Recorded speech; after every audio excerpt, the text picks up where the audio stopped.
हाँ जी क्लास, तो नेक्स्ट टॉपिक देखिए अब इसमें 7.5 section matrix of a linear transformation with respect to the standard basis. अगर आपको स्टैंडर्ड बेसिस मालूम है तो उस स्टैंडर्ड बेसिस के रिस्पेक्ट में लीनियर ट्रांसफॉर्मेशन को किस में रिप्रेजेंट करना, मैट्रिक्स में रिप्रेजेंट करना, ये सेक्शन सिखा रहा है। तो देखो वो क्या बोल रहा है, let T be a linear transformation from R n vector space to R m vector space. ठीक है, be a linear transformation where R N and R m are vector space of dimension n and m. ये clearly पता है आपको, over the field R. ठीक है, अब उसके बाद बोल रहा है सिंस क्योंकि टी लीनियर ट्रांसफॉर्मेशन है तो अपनी लीनियर ट्रांसफॉर्मेशन की जो बेसिक प्रॉपर्टीज होती हैं वो उसको सेटिस्फाई करेगा कि T of U plus V किसके बराबर होगा, T of U plus T of V for all U comma V belongs to R N, and T of A U किसके बराबर होगा, A times T of U for all U belongs to R N and A belongs to field R. ठीक है, अब क्योंकि are N जो आपका है एन डायमेंशनल वेक्टर स्पेस है तो इसको आपको इन वेक्टर स्पेस के R n, R m, R three, R two, R four ये जो भी है इनकी आपको स्टैंडर्ड बेसिस मालूम होती है। तो आर एन की जो स्टैंडर्ड बेसिस होगी इसमें ऑब्वियसली कितने वेक्टर्स होंगे, एन वेक्टर्स होंगे, और उसमें जो वेक्टर्स होंगे एन वेक्टर्स किस टाइप के होते थे, E1, E2, E3, E4 up to so on En, where E1 कैसा होता था जिसमें पहला कोऑर्डिनेट 1 बाकी सारे के सारे 0, E2 में दूसरे वाला 1 बाकी सारे 0, एंड सो ऑन En में क्या होगा, लास्ट वाला 1 और बाकी सभी 0। ऐसी होती थी स्टैंडर्ड बेसिस। ठीक है, उसके बाद इन विच 1 occurs at ith place in EI, मतलब जो भी आप EI उठाओगे, जैसे E4 उठा रहे हो तो उसकी 4th प्लेस पे क्या होगा 1 बाकी सब 0, ये तो पता ही है आपको। फिर उसके बाद बोल रहा है आप उसने एक आर्बिट्ररी एलिमेंट लिया है U किसका, Rn का, जो कि किस टाइप का, कुछ nth टपल टाइप का होगा। तो U क्या लिया है, x1, x2, xn, एक आर्बिट्ररी एलिमेंट लिया है Rn से। ठीक है, अब U क्योंकि आपने Rn से आर्बिट्ररी एलिमेंट लिया है और आपने Rn की बेसिस क्या है, ये है ना, Rn की बेसिस में क्या एलिमेंट्स हैं, E1, E2, En। तो क्योंकि U अब Rn का एक आर्बिट्ररी एलिमेंट है तो U किस में लिखा जाएगा, इनके कुछ लीनियर कॉम्बिनेशंस में लिखा जाएगा। तो U can be expressed as linear combinations of E1, E2, En। और वो कैसे लिखा जाएगा, जब आप U को लिखोगे क्या, आपको क्या मिलेंगे, कुछ स्केलर्स मिलेंगे A1, A2, AN such that U किसके बराबर होगा, A1, E1 plus A2, E2 plus up to so on AN, EN, और U किसके बराबर लिया है मैंने, x1, x2, xn। फिर आप कंपेयर करोगे, सॉल्व करोगे तो ये A1, A2, AN किसके बराबर आ जाएंगे, x1, x2, xn के बराबर आ जाएंगे। ठीक है, ये आपने करी है चीज बिल्कुल सेम पहले, बस अब ये इन जर्नल है तो इसीलिए। तो U कैसे लिखा जाएगा, कुछ x1 into E1 plus x2 into E2 plus xn into En। ठीक है, अब ये आपका U दिख रहा है किसमें, Rn वेक्टर स्पेस में कुछ इस तरह से। तो इसकी इमेज आएगी Rn में, वो कैसे आएगी, T ऑफ U। तो T ऑफ U किसके बराबर होगा, T of x1 E1 plus x2 E2 plus xn En। तो जब ये T खुलेगा सब पे तो कैसे बनेगा, T of x1 E1 plus T of x2 E2 plus T of xn En, because T क्या है, लीनियर ट्रांसफॉर्मेशन है। फिर से ये T ऑफ x1 E1 क्या बन जाएगा, x1 बाहर आ जाएगा तो सिर्फ T किस पे रहेगा, E1 पे ना, तो x1 T of E1 plus x2 T of E2 plus up to so on xn into T of En sorry. फिर ये जो T ऑफ E1 है, T ऑफ E2 है, T ऑफ En है, ये क्या है, आपकी इमेजेस हैं किसकी, E1, E2, En की अंडर लीनियर ट्रांसफॉर्मेशन T। और ये जितने भी एलिमेंट्स आएंगे, क्योंकि टी लीनियर ट्रांसफॉर्मेशन कहाँ से कहाँ तक है, Rn से Rm तक, और ये E1, E2, En elements Rn के हैं, है ना, तो इन पे T लगने के बाद ये T ऑफ E1 बनेगा, T ऑफ E2 बनेगा, and so on T of En बनेगा। ये जो एलिमेंट्स होंगे किसमें होंगे, Rm के होंगे ना। और Rm की बेसिस क्या होगी, अब इसमें आपको m वेक्टर्स मिलेंगे, है ना, E1, E2, E2, E3 types के ही। ठीक है, तो अब इसमें क्या बोल रहा है, फ्रॉम 1 वी गेट, 1 क्या है आपकी, T of U is equal to x1 T of E1 plus x2 T of E2 plus up to so on xn T of En। तो देखो हर जो T ऑफ EI होगा, T ऑफ EI वो कैसे एक्सप्रेस होगा भाई, उसका कोऑर्डिनेट वेक्टर। अब जो ये बिल्कुल मैंने शुरू में सेक्शन आपको बताया था जब हम मैट्रिक्स रिप्रेजेंटेशन सीख रहे थे किसी भी लीनियर ट्रांसफॉर्मेशन की, तो उसमें यही चीज तो करी थी हमने। देखो अब T of for example E1 है, ठीक है, तो T ऑफ E1 किसका एलिमेंट होगा, इस Rm का, ये T ऑफ E1, और Rm की बेसिस में कितने एलिमेंट्स होंगे, m एलिमेंट्स होंगे। तो ये जो T ऑफ E1 होगा ऑब्वियसली इन m एलिमेंट्स के लीनियर कॉम्बिनेशन में लिखा जाएगा। जब इस T ऑफ E1 को आप इन m एलिमेंट्स के लीनियर कॉम्बिनेशन में लिखोगे तो आपको क्या मिलेंगे, m स्केलर्स मिलेंगे ना, जिनकी हेल्प से ये इनके लीनियर कॉम्बिनेशन में लिखा जाएगा। तो वो जो स्केलर्स थे हमने पीछे कैसे लिए थे, जैसे E1 के लिए निकाल रहे हो तो 1 सफिक्स फिक्स कर दो लास्ट में, और गिनती में कितने होने चाहिए, फिर स्केलर्स m होने चाहिए। तो A1 1 कोमा इनटू में जो भी होगा, जैसे इस m Rm की जो m डायमेंशनल बेसिस है, मान लो उसमें एलिमेंट से कुछ भी ले लो 2 सेकंड के लिए, y1 y2 yn कुछ भी, तो कैसे दिखाई देगा कुछ a11 into y1 plus a21 y2 plus up to so on an1 ym। Clear है? तो t ऑफ e1 का कोऑर्डिनेट वेक्टर क्या आया, a11 comma a21 comma up to so on am1। Similarly next t of e2 भी किसका element है, क्योंकि rm का ही एलिमेंट है, और rm के अगेन बेसिस में कितने एलिमेंट्स हैं, m एलिमेंट्स हैं। तो ये जो t ऑफ e2 है, ये भी इन m एलिमेंट्स के लीनियर कॉम्बिनेशन में लिखा जाएगा, इन फिक्स m एलिमेंट्स के लीनियर कॉम्बिनेशन में लिखा जाएगा। तो अगेन आपको m स्केलर्स मिलेंगे फील्ड f से।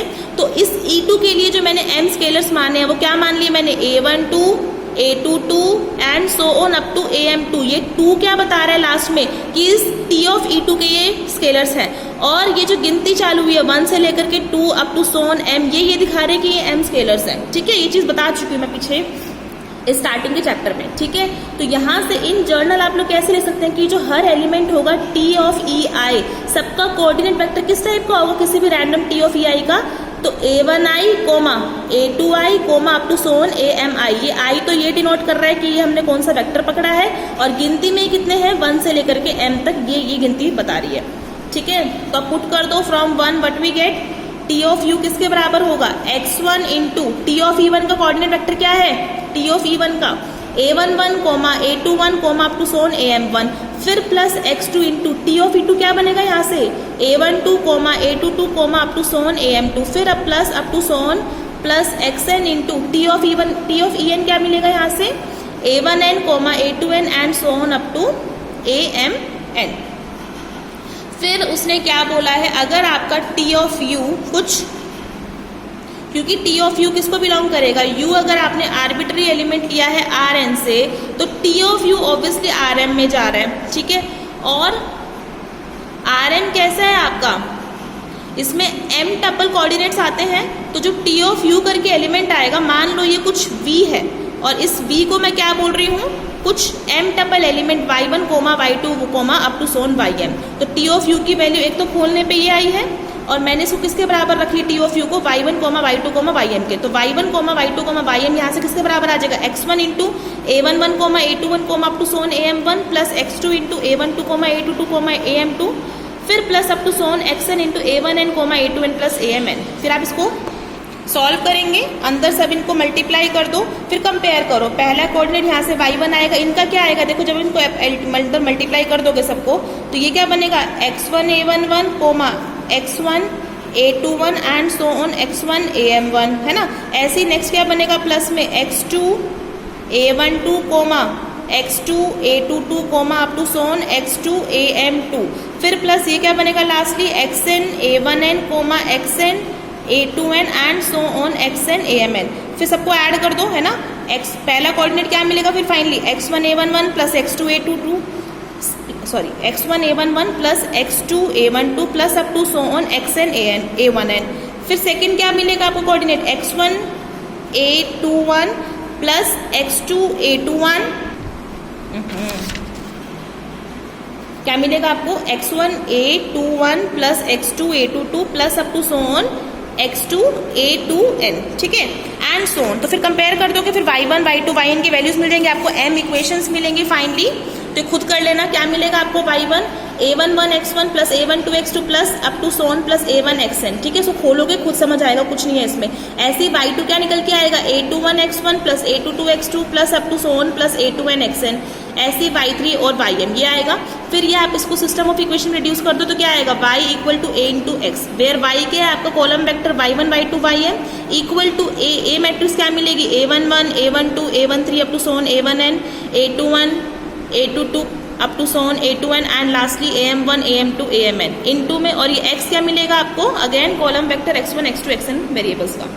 ठीक है, तो अभी क्या बोल रहा है, if we right the n tuple u equal to x1 x2 xn and m tuple जो v था हमारा, उसको मैं लिख रही हूँ y1 y2 up to so on ym, where t of u किसके बराबर है, इस v के बराबर है, as column matrix x and y respectively. Then 3 suggests that the image of vector u, that is v, can be expressed by premultiplying the column matrix X with the matrix A where A is the matrix whose columns are the images of basis vectors E1 E2 En of Rn respectively. देखो वही same चीज है जो आपने बिल्कुल इस शुरू के सेक्शन में पढ़ी है, ये आपने इन जर्नल पढ़ी थी कि आप किसी भी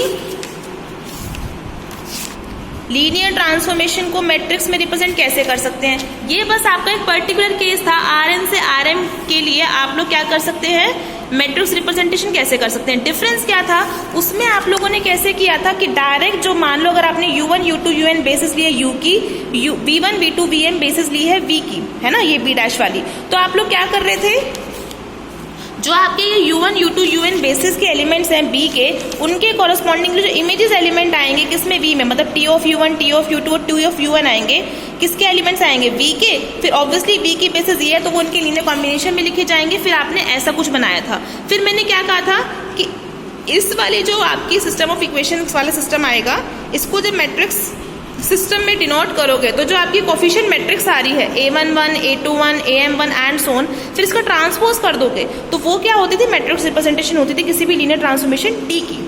वही डिट्टो चीज यहाँ पर बोल रहा है, बस यहाँ पर इसमें जो मैट्रिक्स रिप्रेजेंटेशन निकालने का तरीका है वो बस हल्का सा चेंज हुआ है। यहाँ पर क्या हो रहा है कि अब आपने कोई रैंडम एलिमेंट U पकड़ा है Rn का, तो ऑब्वियसली वो U किसके लीनियर कॉम्बिनेशन में लिखा जाएगा, Rn के बेसिस के एलिमेंट्स में, जो कि E1 E2 En तक है, ठीक है। फिर अब T ऑफ U जो आएगा वो कुछ इस तरह से आ जाएगा, है ना, x1 T of E1 plus x2 T of E2 plus xn T of En। फिर ये T of E1 T of E2 T of En ये किसके लीनियर कॉम्बिनेशन में लिखे जाएंगे, Rn के बेसिस में। तो Rn के बेसिस में जब वो लीनियर कॉम्बिनेशन में लिखे जाएंगे तो सबके कोऑर्डिनेट वेक्टर्स लिखे, पुट करें तो हमने क्या लिखा है, रैंडम जो U एक एलिमेंट पकड़ा तो उसकी जो इमेज आएगी T of U, T of U को मैंने क्या माना है, एक m टपल एलिमेंट है y1 y2 ym, इसको इसके बराबर रखा। फिर मेरे को मैट्रिक्स रिप्रेजेंटेशन करके y equal to ax type का सिस्टम मिला। तो यहाँ से आप लोग क्या नोटिस करेंगे, इस लीनियर ट्रांसफॉर्मेशन को T जो कि Rn से Rm थी, मैंने इसको किस में चेंज कर दिया है, y इक्वल टू ax एक मैट्रिक्स सिस्टम में। अब होगा क्या, आप यहाँ से कोई भी एक x एलिमेंट पकड़ो, x मतलब कोई भी, अगर आप यहाँ से Rn से एक एलिमेंट पकड़ रहे हैं मान लो U, तो वो किस टाइप का होगा, कुछ n टपल एलिमेंट होगा ना, x1 x2 xn, तो इसको x मैट्रिक्स बोल दो, ठीक है, कॉलम में। फिर इस x को जब आप यहाँ रखोगे, A मैट्रिक्स तो आपकी फिक्स आई है ये वाली, इस A से x को मल्टीप्लाई करोगे तो जो ये y वाला वेक्टर आएगा ना, y वाला जो कॉलम वेक्टर आएगा, ये क्या होएगी बेसिकली, इस U की, मतलब इस x कॉलम वेक्टर की इमेज आएगी किसमें, इस T लीनियर ट्रांसफॉर्मेशन के अंडर। मतलब यहाँ से एक तरह से आप ऐसे भी बोल सकते हो, T ऑफ x इसके बराबर होगा A into x equal to y। तो क्वेश्चंस करोगे बहुत क्लियर समझ आएगा, कुछ नहीं है इसमें। अच्छा, अब एक और चीज, यहाँ पर हुआ क्या है, जब आपने y equal to ax system करना तो आपके देखो यहाँ पर जो ये कोफिशिएंट मैट्रिक्स मिली है, ये क्या मिली है आपको, A11 A12 A13 and so on up to A1n, ठीक है, एंड सोन ये A21 A22 A23 A2n AM1 AM2 AM3 AMn। यही सेम आपका इधर मिला था ना, आपका जो हमने पेज नंबर 7.2 पे करा है सेक्शन, उसमें भी यही चीज मिली है। यहाँ नीचे ये वाली ये थी ना मेन मैट्रिक्स, जो ट्रांसपोज करने के बाद आती है, तो वो मेरी स्टेप में पहले ही आ गई। ऐसा हुआ क्यों, क्योंकि मैंने क्या लिया था, यहाँ पर मैंने चेंज क्या किया, वहां पर मैंने बेसिस के जो एलिमेंट्स थे U वेक्टर स्पेस के, उनकी इमेजेस अंडर T जो आती थी, उनको क्या करा था मैंने, V वेक्टर स्पेस के क्या करा था, लीनियर कॉम्बिनेशन में लिखा था इनकी बेसिस के एलिमेंट्स के, ठीक है। ऐसा करने के बाद जब मेरे पास इनकी वैल्यूज आ गई थी T of U1 T of U2 T of UN, तो इनके कोऑर्डिनेट वेक्टर्स को मैंने कॉलम में लिखा था। बट यहाँ पर मैंने क्या किया है, हल्का सा चेंज ये किया था कि अगर मैंने यहाँ से एक रैंडम एलिमेंट लिया है, ये Rn से Rm तक एक वेक्टर स्पेस की एक लीनियर ट्रांसफॉर्मेशन है, यहाँ से अगर मैंने एक रैंडम एलिमेंट लिया U, तो इसकी इमेज क्या आएगी, T ऑफ U की V। इसको सॉल्व करके मैंने एक सिस्टम बनाया है y इक्वल टू ax का, और यहाँ पर जो A मैट्रिक्स आ रही है ना, वही हमारी क्या है, मैट्रिक्स रिप्रेजेंटेशन है। यहाँ मुझे क्या नहीं करने की जरूरत पड़ी, ट्रांसपोज करने की जरूरत नहीं पड़ी, क्योंकि मैंने इसको ऐसे निकाला है। तो बस ये हल्का सा चेंज, इसको याद रखना है कि आप किस मेथड से निकाल रहे हो। दोनों को ढंग से रीड करना, आपको डिफरेंस समझ आएगा, मैं बोल भी रही हूँ बार बार, ठीक है। तो ये क्या है हमारी, thus we see that T is completely determined by the matrix A, जो कि A मैट्रिक्स क्या है, M क्रॉस N की एक मैट्रिक्स आई है, and it is called the matrix associated to linear transformation, ठीक है। और ये जो आपकी मैट्रिक्स आती है, इसमें देखो ये वाला जो है पहला कॉलम A11 A21 AM1, ये क्या होगा आपका, T अगर लीनियर ट्रांसफॉर्मेशन है Rn से Rm, तो इसका जो पहला वाला आपका इस Rn की जो पहली बेसिस का एलिमेंट होगा E1, तो इसके कॉरस्पॉन्डिंगली जो टी ऑफ E1 आएगा उसका कोऑर्डिनेट वेक्टर ये है। सिमिलरली ये क्या है भाई, जो आपने Rn की बेसिस लिया उसका सेकेंड एलिमेंट E2, उसकी जो इमेज आएगी T ऑफ E2 इस Rm के अंदर, उसका कोऑर्डिनेट वेक्टर ये है। सिमिलरली ये क्या है, T ऑफ E3 का कोऑर्डिनेट वेक्टर, और ये क्या है, T ऑफ En का कोऑर्डिनेट वेक्टर है। तो I hope this is clear. फिर कन्वर्सली अब उल्टा बोल रहा है। अब वो क्या कहता है कि जैसे हम हर एक, अगर हमको कोई भी टी लीनियर ट्रांसफॉर्मेशन दी है तो उसको हम क्या करा सकते हैं, एक एसोसिएट करा सकते हैं एक मैट्रिक्स, ठीक है। सिमिलरली अच्छा, अगर आपको एक मैट्रिक्स दी हो कोई भी m क्रॉस n, तो आप उसके कॉरस्पॉन्डिंगली क्या करा सकते हैं, लीनियर ट्रांसफॉर्मेशन एसोसिएट करा सकते हैं। तो आपको एक B मैट्रिक्स दे रखी है, देखो B11 B12 B1n B21 B22 B2n and so on Bm1 Bm2 Bmn, ये क्या है, एक m क्रॉस n ऑर्डर की एक मैट्रिक्स है। तो T एक लीनियर ट्रांसफॉर्मेशन मिलेगी आपको कहाँ से, Rn वेक्टर स्पेस से Rm वेक्टर स्पेस तक की। तो Rn से Rm तक की आपको एक लीनियर ट्रांसफॉर्मेशन मिलेगी such that T of U किसके बराबर होगा, V के। अगर आप U एक एलिमेंट यहाँ से लेंगे, कहाँ से, Rn से, जो कि किस टाइप का nth ट्रिपल होगा x1, x2, xn, तो आपको V मिलेगा कहाँ से, Rn से, जो कि क्या होगा, एक mth ट्रिपल एलिमेंट होगा y1, y2, ym। वेयर ये y1 कैसे आएगा भाई, ये जो आपका पहले वाला, ये कैसे आएगा आपका y इक्वल टू किस टाइप की मैट्रिक्स मिलेगा, कुछ b इंटू एक्स की, ठीक है। तो ये y1, y2, ym कैसे निकल के आएगा, इस b मैट्रिक्स को किससे मल्टीप्लाई कर दो, इस x से। ये x क्या है आपका, यहाँ पे u का काम कर रहा है, जो कि कैसे बन जाएगा, कॉलम वेक्टर बन जाएगा, ठीक है। तो इसको सॉल्व करो, y क्या है आपका, y1, y2, yn के एक कॉलम वेक्टर, b आपकी ये मैट्रिक्स है, इसको किससे मल्टीप्लाई करोगे, x से। x क्या है आपका, x1, x2, xn। तो सॉल्व करके देखो, पहला क्या बनेगा, b11 x1 plus b12 x2 plus up to so on b1n xn, ये किसके बराबर होगा, y1 के। सिमिलरली y2 कैसे आएगा, इसको सेकंड रो को फर्स्ट कॉलम से मल्टीप्लाई करो, b21 x1 plus b22 x2 plus up to so on b2n xn and so on lastly yn कैसे आएगा, bm1 x1 plus bm2 x2 and so on up to bmn xn। तो ये क्या है आप लोगों का तरीका, जब आपको मैट्रिक्स दे रखी हो तो उससे आप एक लीनियर ट्रांसफॉर्मेशन बना सकते हैं इस तरीके से। उसके बाद नेक्स्ट देखो, matrices of identity and zero transformations. If V is a finite dimensional vector space and B equal to U1, U2, Un is an ordered basis for V, then the matrices of identity and zero transformation, that is I and 0, are identity matrix of order n and null matrix of order n cross n respectively। मतलब वो क्या बोल रहा है कि अगर आपने V एक फाइनाइट डायमेंशनल वेक्टर स्पेस लिया है और उसकी ऑर्डर्ड बेसिस कुछ B है, तो आइडेंटिटी ट्रांसफॉर्मेशन कहाँ से कहाँ तक होगी, B से B तक की जो आइडेंटिटी ट्रांसफॉर्मेशन होती है। आइडेंटिटी ट्रांसफॉर्मेशन काम का होता है कि यहाँ से कोई भी एलिमेंट लोगे तो उसकी इमेज क्या आ जाएगी, वही आ जाएगी रिपीट करके, ठीक है। तो वो बोल रहा है कि आइडेंटिटी ट्रांसफॉर्मेशन की जो मैट्रिक्स रिप्रेजेंटेशन होती है वो एक आइडेंटिटी मैट्रिक्स आती है। तो देखो कैसे आएगी, तो सिंस इस V वेक्टर स्पेस की बेसिस क्या है, U1, U2, Un। फिर अब देखो आइडेंटिटी का काम क्या है, आइडेंटिटी ट्रांसफॉर्मेशन कहाँ से कहाँ तक है, B से V तक जाएगी। तो अब यहाँ से कोई भी एलिमेंट लोगे, डेफिनेशन क्या होती है कि I of V equal to V। तो अब आप इसकी वैल्यू निकालो, I ऑफ U1, मतलब U1 पे जब ये लगेगी आइडेंटिटी ट्रांसफॉर्मेशन तो क्या मिलेगा, वापस से U1 ही मिलेगा, ठीक है। और ये जो U1 आएगा वो किस में आएगा, कोडोमेन में आएगा ना, इस V में। और इसकी भी तो बेसिस यही है, मतलब ये जो U1 होगा वो इस V की जो ये बेसिस है उसके लीनियर कॉम्बिनेशन में लिखा जाएगा। और U1 कैसे इस U1, U2, Un के लीनियर कॉम्बिनेशन में लिखा जा सकता है, मुझे पता ही है कैसे लिखा जाएगा। U1 1 into U1 plus 0 into U2 plus 0 into U3 plus 0 into UN। Similarly U2 की इमेज क्या आएगी इस आइडेंटिटी ट्रांसफॉर्मेशन के अंदर, I ऑफ U2 भी किसके बराबर होगा, U2 के। फिर से ये U2 इनके लीनियर कॉम्बिनेशन में कैसे लिखा जाएगा, 0 into U1 plus 1 into U2 plus 0 into U3 plus 0 into UN, है ना। एंड सो ऑन UN की जो इमेज आएगी इस I के अंडर क्या आएगी, I ऑफ U, I लिखा है इसने जर्नल, पहले वो UI आएगी, ऐसी I ऑफ UN भी क्या आएगा, UN। और UN कैसे लिखा जाएगा, सिर्फ UN के साथ कोफिशिएंट 1 दे दोगे, बाकी इन सबके साथ क्या लिखोगे, कोफिशिएंट 0। तो क्या आएगा, 0 of UN plus 0 of U2 plus up to so on 0 of UN minus 1 plus 1 into UN। तो अब देखो, अब मैट्रिक्स रिप्रेजेंटेशन बहुत आसानी से सिखा सकते हो। ये आपने किस मेथड से करा है, ज्यादातर आप लोग ना, जो मैंने आपको बिल्कुल स्टार्टिंग में मेथड समझाया है मैट्रिक्स रिप्रेजेंटेशन का, ये 7.3, इससे हो जाता है बहुत इजीली, ठीक है। तो इसमें बेशक से मत पढ़ना इस वाले में, बस ये था तो मैंने आपको एक्सप्लेन कर दिया 7.5 सेक्शन, ठीक है। बाकी आप अपने 7.3 सेक्शन को दिमाग में रखना बहुत अच्छे से, क्योंकि एक मेथड फॉलो करो, दोनों को मिक्स मत कर देना।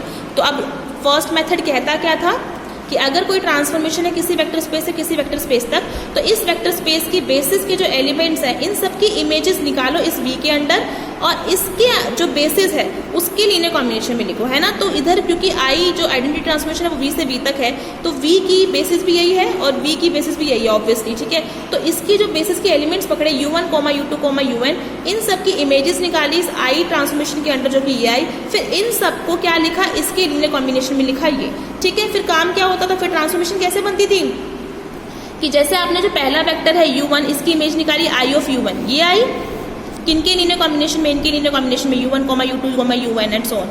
तो इसका कोऑर्डिनेट वेक्टर क्या मिला आई ऑफ u1 का 1, 0, 0 अप टू सोन 0। तो इसको क्या लिख लो, कॉलम में लिख लो, तो क्या मिलेगा 1, 0, 0, 0 अप टू सोन 0। ऐसे ही नेक्स्ट आई ऑफ u2 क्या मिला 0, इसका आई ऑफ u2 का कोऑर्डिनेट वेक्टर क्या है भाई 0, 1, 0 अप टू सोन 0। तो इसको भी डायरेक्ट किस में लिख लो, कॉलम में लिख लो, शुरू में ही कॉलम में लिख लिया करो ऐसे, क्योंकि फिर आपको ट्रांसपोज करने की जरूरत नहीं पड़ेगी। ऐसे ही up to sum I of un क्या है un, जो कि किसके कोऑर्डिनेट वेक्टर क्या है 0, 0, 0 and so on up to 1। तो इसको भी कॉलम में लिखो तो 0, 0, 0, 1। तो आपकी जो आइडेंटिटी ट्रांसफॉर्मेशन है उसके कॉरस्पॉन्डिंग जो मैट्रिक्स आई ये क्या है, आइडेंटिटी मैट्रिक्स तो है आपकी। तो बस हमने प्रूफ कर दिया इतना। ऐसे ही मुझे शो करना है जो आपकी जीरो ट्रांसफॉर्मेशन होती है। जीरो ट्रांसफॉर्मेशन क्या होती है भाई, जीरो ट्रांसफॉर्मेशन फ्रॉम वी से भी क्या बनेगी कि आप इस वी का कोई भी एलिमेंट लोगे, इस पे ये जीरो ट्रांसफॉर्मेशन लगाओगे तो आंसर क्या मिलेगा, जीरो ही मिलेगा। तो फिर से इसकी भी मुझे मैट्रिक्स बनानी है, तो मैट्रिक्स रिप्रेजेंटेशन करने का तरीका, इस वी वेक्टर स्पेस की बेसिस क्या है u1, u2 up to Son un, और इस v की भी बेसिस क्या है u1, u2, un। तो इसका एक एलिमेंट पकड़ो, सारे जो ये v के जो बेसिस है इस सब की एलिमेंट्स की इमेजेस निकालो इस ट्रांसफॉर्मेशन के अंडर। तो 0 ऑफ u1 भी क्या आएगा 0, 0 ऑफ u2 भी क्या आएगा 0, 0 ऑफ un भी क्या आएगा 0। फिर इन सभी एलिमेंट्स को, क्योंकि ये v वेक्टर स्पेस के एलिमेंट्स बनेंगे इस कोडोमेन के, तो इनको आपने इसके लीनियर कॉम्बिनेशन में लिखना है। तो ऑब्वियसली 0 को आप लिख सकते हो इन सबके लीनियर कॉम्बिनेशन में क्या आएगा 0 of u1 plus 0 of u2 plus up to so on 0 of un। Similarly सारे 0 को यही लिखने का तरीका है और तो कुछ है नहीं।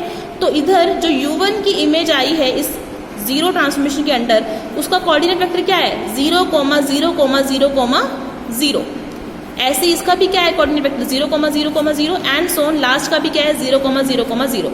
तो क्या मिलेगी मैट्रिक्स, तो पहले वाले बेसिस के एलिमेंट की इमेज ये आई, इसका कोऑर्डिनेट वेक्टर ये है, इसको लिखो कॉलम में तो 0, 0, 0 ही आएगा। ऐसे नेक्स्ट की भी 0, 0, 0 एंड लास्ट का भी 0, 0, 0। तो क्या बनी है, जीरो मैट्रिक्स बनी है किस ऑर्डर की, n क्रॉस n की। तो ये इस थ्योरम में बोल रहा था।